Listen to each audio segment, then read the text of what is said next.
17.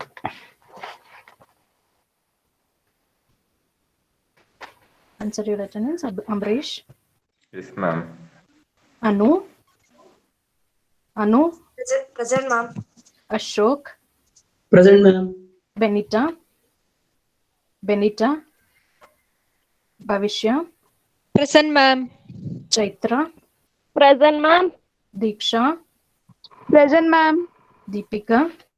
Present, ma'am. Murli Krishna. Harshit. Kishore. Present, ma'am. Manjunath. Yes, ma'am.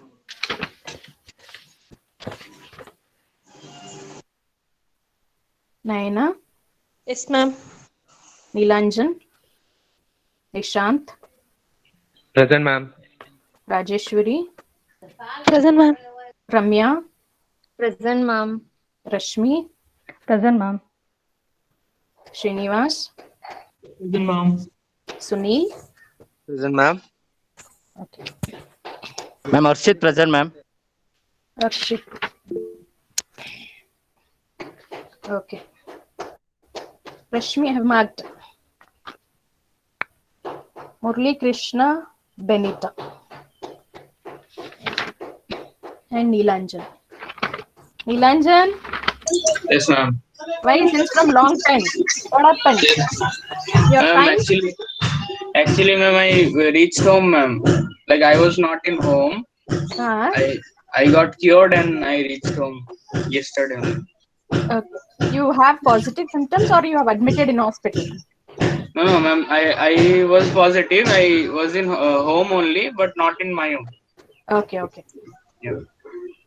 Okay, now you're okay, right? Yes, ma'am. I'm okay. Okay, how much they charged you? Only I took medicines and doctors. That's it. Okay. You're at home, isolation. Yeah, ma'am. Okay, fine.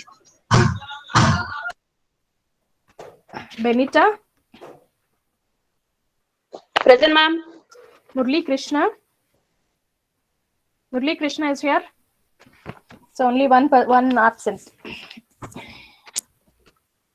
Okay. So we were at the verge of completing our syllabus. So we are at the last unit.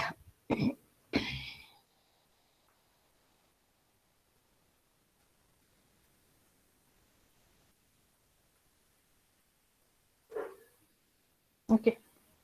So good morning. Hope everyone is safe.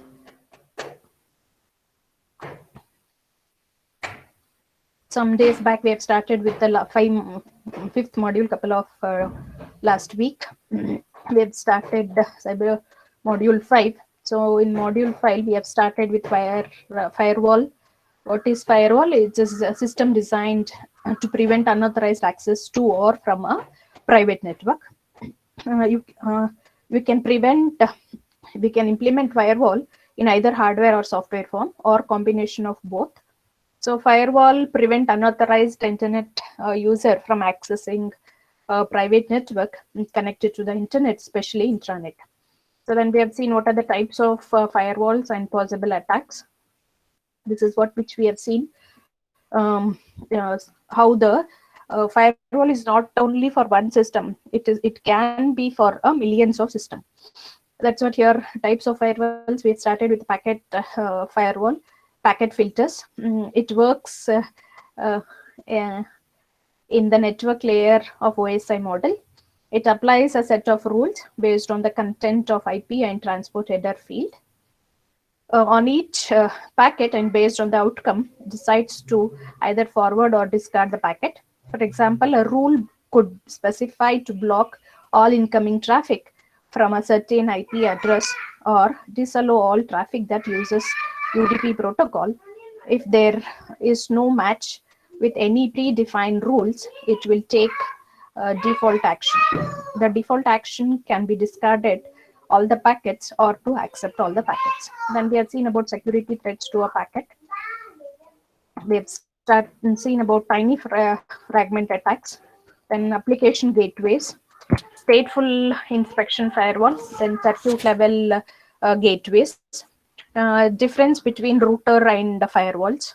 then we have seen about how the router and the firewalls are different. This is what we can see, where the public network is sending some messages to a private network. In between, we are using firewalls. Difference between firewall and antivirus. So that's what network 1, firewall, and network 2. So where the public network is a outside network, and it is sending inside network is a network 2, where the public network want to send some information to the network 2. So before it sends, it has to go through the firewall, then only the network 2 can be the information can reach to the network 2. So then antivirus is an application or a software which provides security from a malicious softwares, which a malicious software coming from the internet. And antivirus chases the method in which it performs 3 actions, which are detection, identification, and removal. Antivirus deals with both external threats and internal threats. It implements only software, not in the hardware also. So the network security device like firewall can protect one system or 1 million systems. What is a firewall? Firewall not only restricts hardware device. The capacity of firewall to deny or accept traffic is often built into a device like firewall access point and capable of DSL model. It's also a part of almost all operating system. At its core, firewall software examines traffic on a network interface to determine whether packets should be allowed to enter or leave the interface. Thus, the firewall software blocks inbound connections to a system service that should be exposed to other system on a public Wi-Fi network. This is usual case for personal firewalls on the laptops. We connect to a public network, but firewall software can also be used to block outbound traffic from a system to a network. Firewall may also manage traffic between 2 or more different networks. In this scenario, traffic is inspected on an interface serving one network, then transform or modify if the device determines the packet is allowed to be passed onto a interface serving another network. So it also how multiple devices behind the network device may all appear to share the same public IP when they are distinct systems on your own network. The firewall help keep internal traffic internal and safe from a malicious internal traffic. So then personal firewalls, modern operating system include firewall capabilities, both because firewall are an important piece of network security and because system may be connected to many different network during their lifetime. It's one thing to have our laptop protected by a DSL or a cable modem. It's another to take it from home to work, to an airport, to a cafe, and connect to each of those networks. These firewalls primarily protect a system service or file sharing from unauthorized access. Of course, the firewall rule have to be in effect in order to block unauthorized access. So for parental control software, so now we can say since from 1 year the kids are not moving on to the schools, and to make them at least not to go out, what we are doing, we are trying to give them the mobile tabs and with the internet connection, and we make them to watch something. But again, even when we are doing that, we have to take care that the control is with us so that they should not watch unwanted things. That's what parental control software. Then packet filter versus firewall. Firewall and packet filter generally performs the same function. Packet filter inspect traffic based on the characteristics such as protocol, source or destination address, and other fields in the TCP/IP packet header. Firewalls or packet filters, but application layer firewall may examine more than just packet headers. They may examine packets data as well. For example, a packet filter may monitor connections to port 20 and 21 FTP ports, whereas a firewall may be able to establish criteria based on the FTP port number as well as FTP payload, such as port command or file names that include the text password. A web application firewall watches incoming connections for telltale sign of SQL injection attacks and outbound traffic for sensitive information being leaked from the web application. Normally, the term packet filter refers to software that makes decision based on protocol attributes, address, port, and flags. Packet filters provides core security to a network routing device. However, the software is simplistic because of the access control is limited to a handful of protocols like TCP, UDP, ICMP.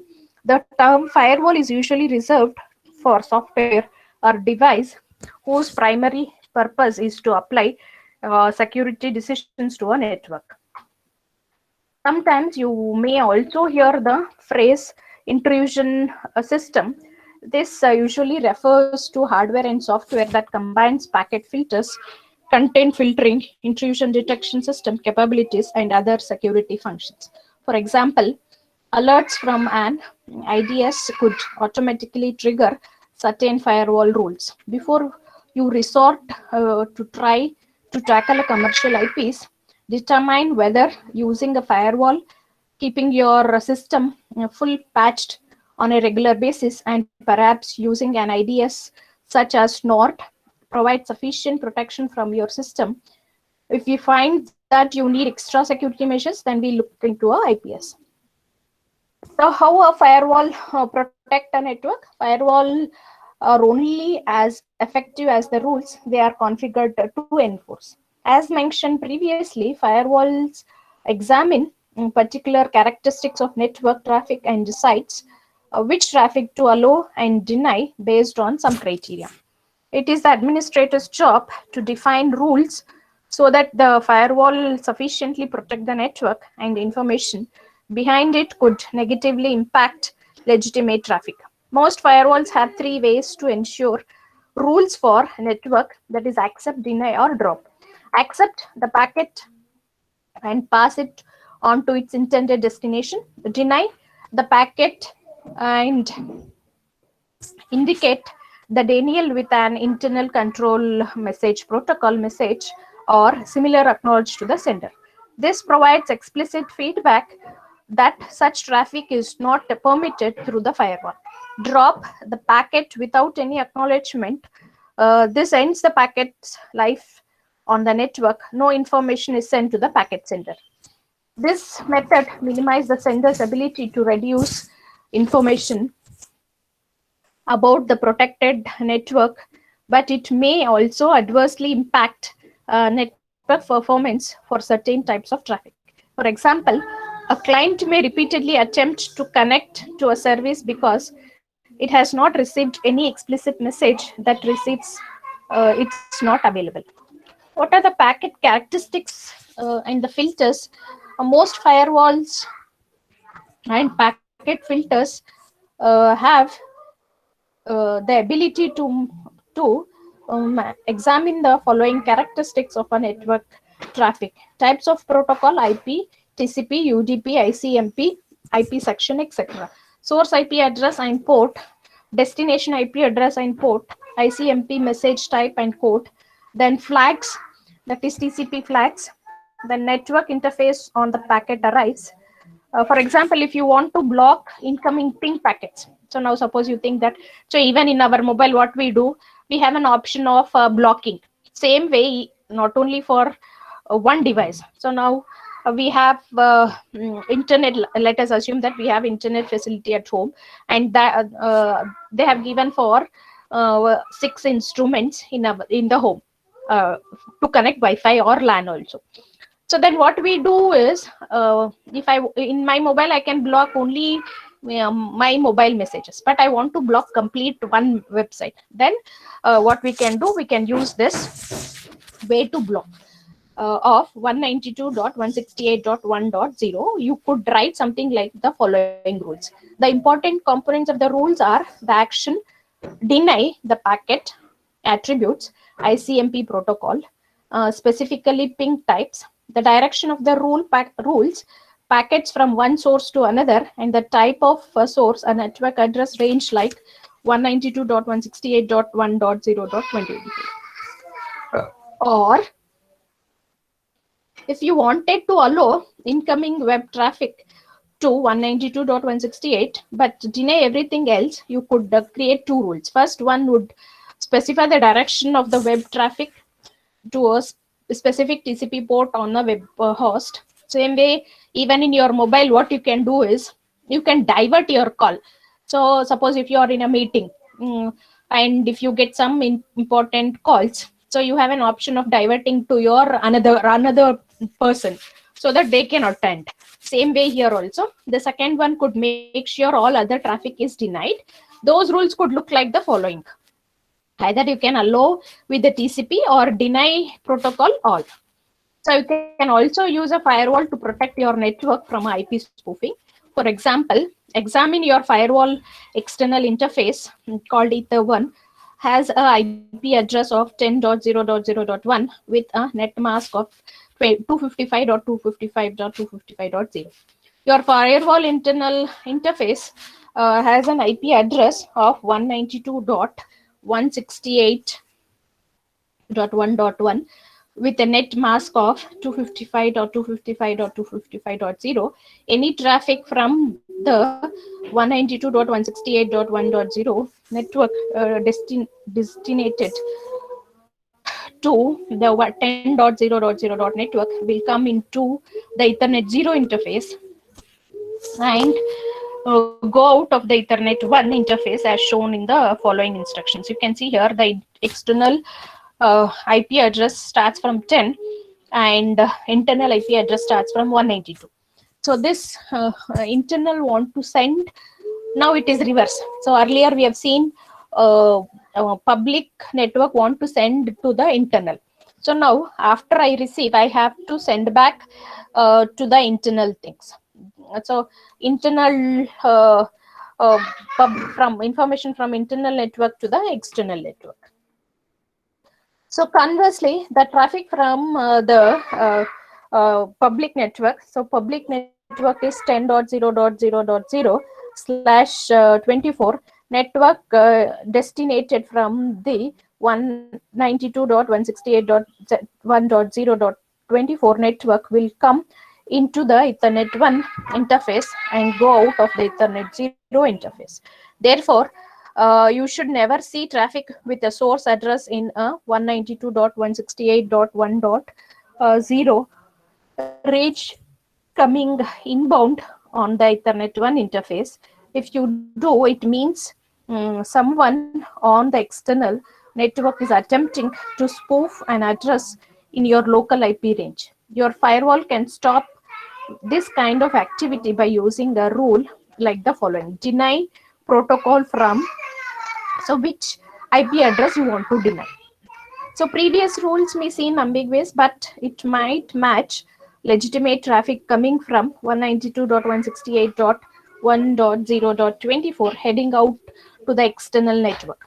It could be, but it depends on the firewall interpretation of the syntax.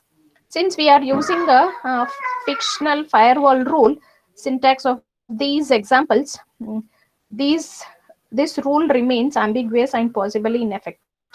This illustrates an important point. You have to be very careful when writing firewall rules. Simply knowing what you are trying to block is not sufficient. You must verify that the rule works expected. For example, a rule set might be interpreted in a linear manner, a ladder or of sort, in which packet moves from one rule to next to another rule. One second, let me just, okay, wait, what this? What is this? Okay. Searching, and the last one is what is this? Yeah. So here what we do, another firewall might merge rules into a set of overlapping controls in the manner of Venn diagram. So we may have to make sure that we understand how the firewall applies the rules and what its defaults or assumed behavior might be. In the anti-spooling example, we rewrite the rules with less ambiguity by specifying the network interface on which it should be applied.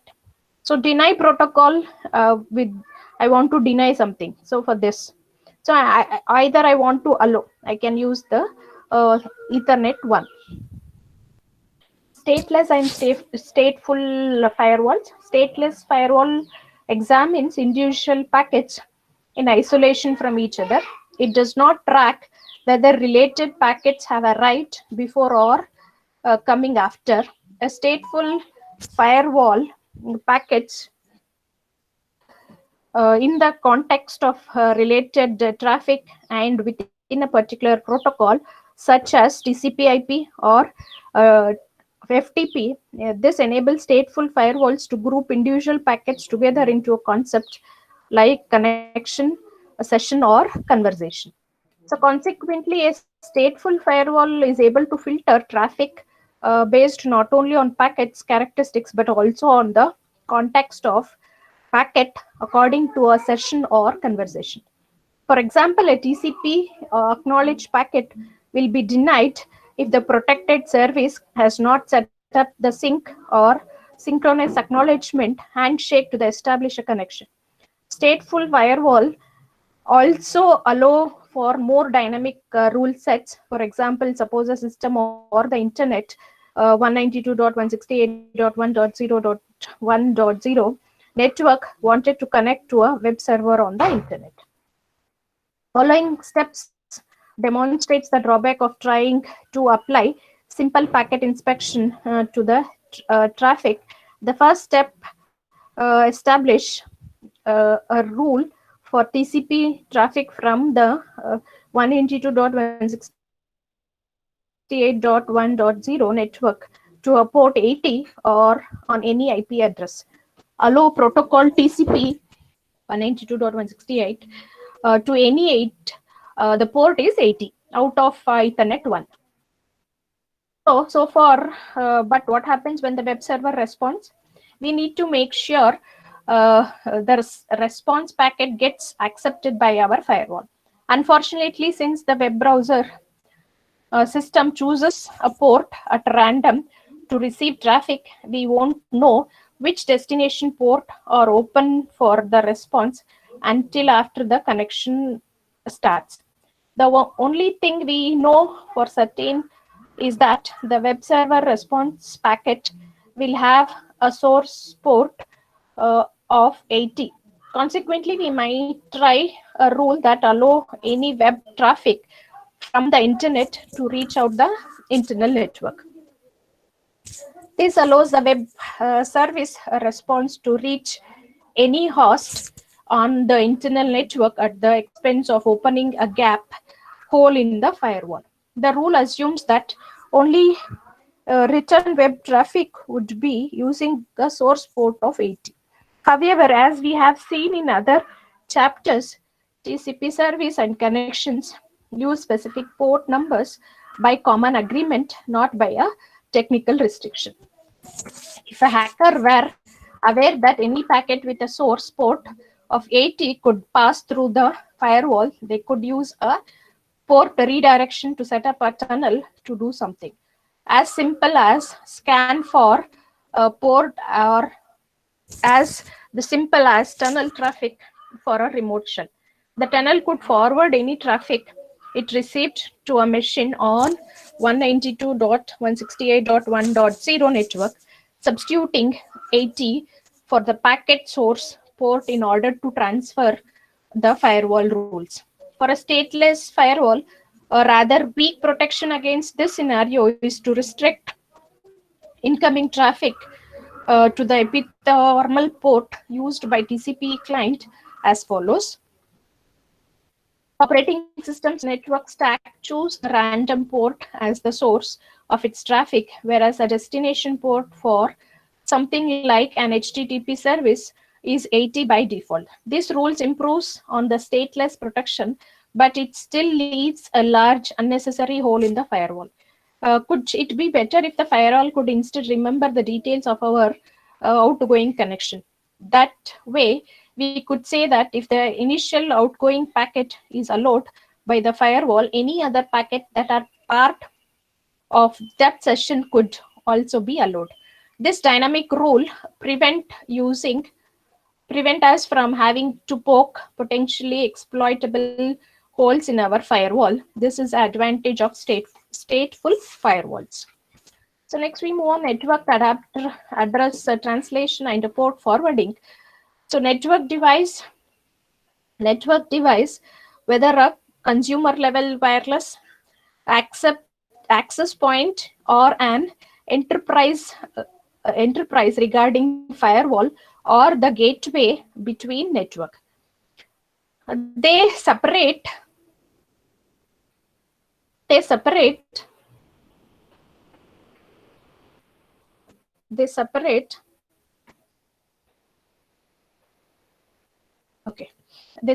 external network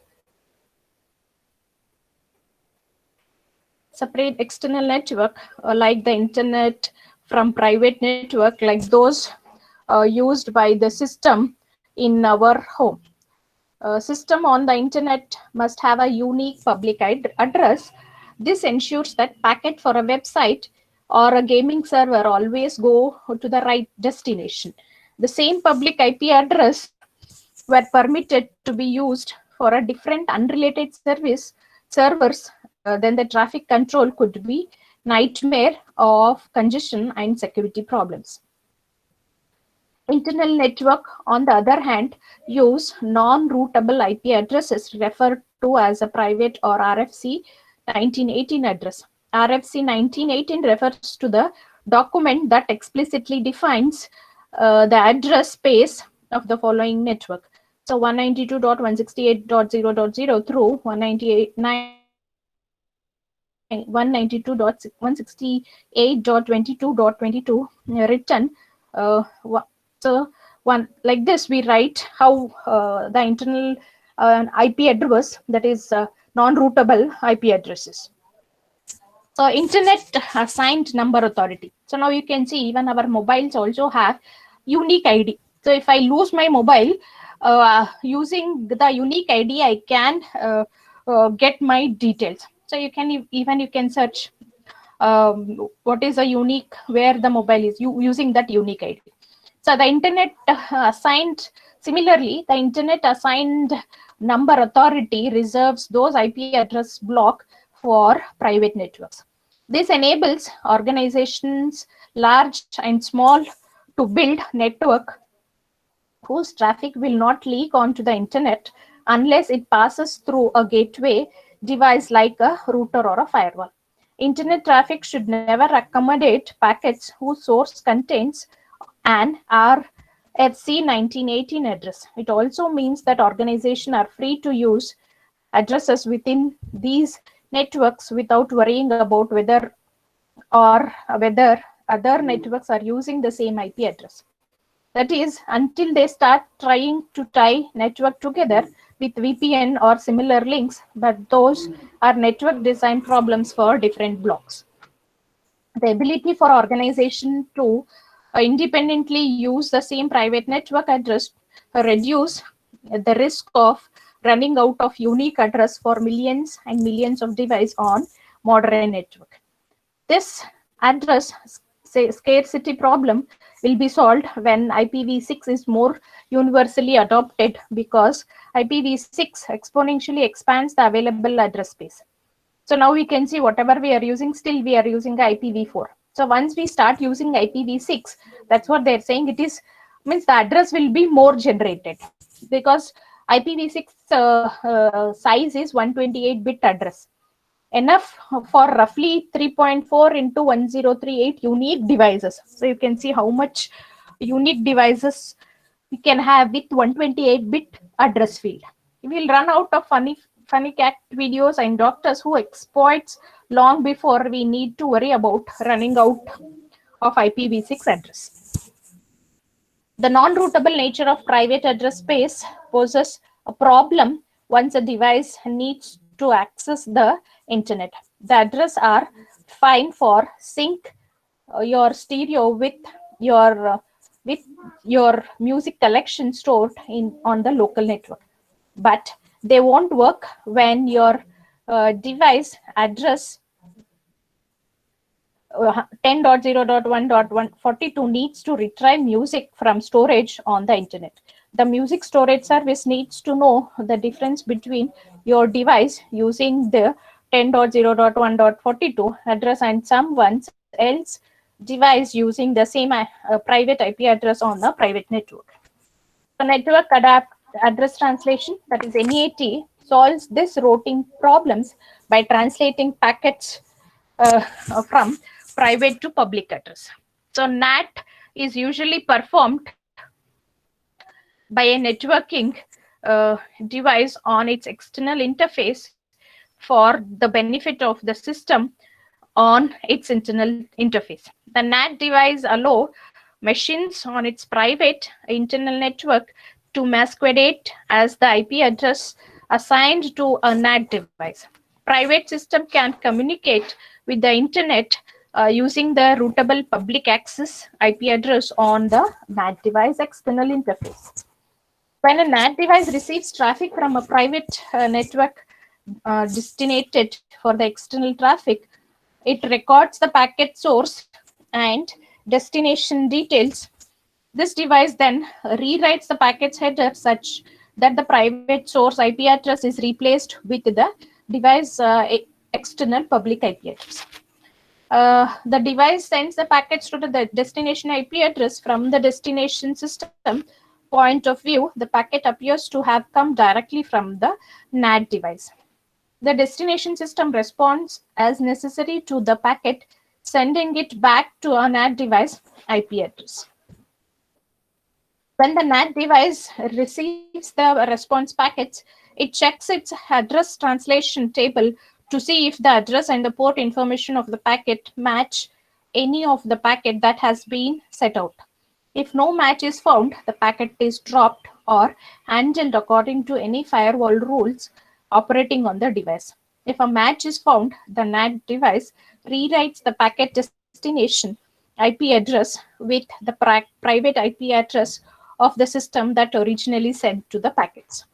Finally, the NAT device sends the packet to its external destination. The network address translation is completely transparent to the system on the internal private IP address and the internet destination. So the private system can access the internet, but an internal system cannot directly address it. So we can see here, if you have trouble visualizing what's going on, perhaps the following illustrations will be helping. So first you can see the packet from the system. Let me say from your mobile, from your laptop, from your desktop, you're sending us some information. So that we are calling it as a packet. What is your IP address? So we know that your IP address is 192.168.1.10. And from which port you have sent? From a port called 1099, which you have sent. What is the information you're sending? You want to search something in the Yahoo, from a Yahoo browser. So when you're searching something, then that will be sent to the firewall. This firewall will add a NAT table to the IP address what you have sent, and that will be forwarded to a source packet. And this source address packet will be changed. That is 209 will be attached. The other IP address is being sent again to the firewall. From firewall, it goes to the Yahoo server. It searches what information you want from the internet, and the information will be sent back to the firewall. Again, this firewall checks the NAT and table connection, Yahoo port and your port, then sends back replaces and sends back to the firewall. And in turn, that packet will be sent to the for a client or the system where it is being sent. So that's how here this is the working of how the firewall is acting. So NAT has a few limitations with regard to this kind of traffic. It may successfully translate. The packet header manipulations will interfere with any protocol that requires the use of true IP address such as IP section. Also, any protocol that require a separate reverse incoming connection such as active model FTP will not work. So the outgoing FTP control connections to the FTP server will make it through a NAT device such just fine, but when the FTP server attempts to establish the data connection, the NAT device won't know what to do because it does not have a corresponding entry in its translation table. So NAT prevalence has influenced people to create workaround to resolve these limitations. In the end, NAT has become internal to firewall and network security. It provides an added layer of security to a firewall appliance, as it not only protects missions behind its internal interface but also hides them. But what happens if you decide you would like to expose a particular service on your private network to the internet? What if you wanted someone across a country to able to look something you had posted on the internal web server? For this, you can use a technique called port forwarding. So what we can do, so nowadays you can see we are just passing, if we want any information to be passed, so we send to a WhatsApp group. If I want to send only for cybersecurity students, we have created a group and I send to them. Suppose if I want to send for whole college students, all students, then what we do, we in the website we post it on the website. Same way here also. So the NAT device may forward traffic received on a particular port on the device external interface to a port on a system on a private internal network. A remote system on the internet that connects to a NAT device on this port effectively connects to the port on the internal system and not only needs to know the public IP address of a NAT device. This is all well and good, but now we have made our private network a little less private by exposing the service listening to on that port. Now anyone on the internet can access your internal web server by connecting to the port on your NAT device. If your NAT device is a firewall, you can use firewall rules to limit which IP address are allowed to access it. While this is more secure, you are still relying solely on IP-based authentication. On many occasions, users who have built port-filed private networks may find it necessary to open up internal network resource to another remote facility. There are many ways to restrict access from that remote facility and prohibit the rest of the internet, but do we really want to forward dozens of ports and open dozens of holes in our firewall, or dozens of rules and exceptions? This is virtual network come into play. So the basics of virtual network, private network. So the virtual private network, that is VPNs, are a complex subject in terms of identification, authentication, and encryption. We touch on them here because so many firewalls and network device provider some degree of VPNs capability. In essence, a VPN establishes an encrypted channel between two networks or a single network or a combination thereof that is overall laid on a public network.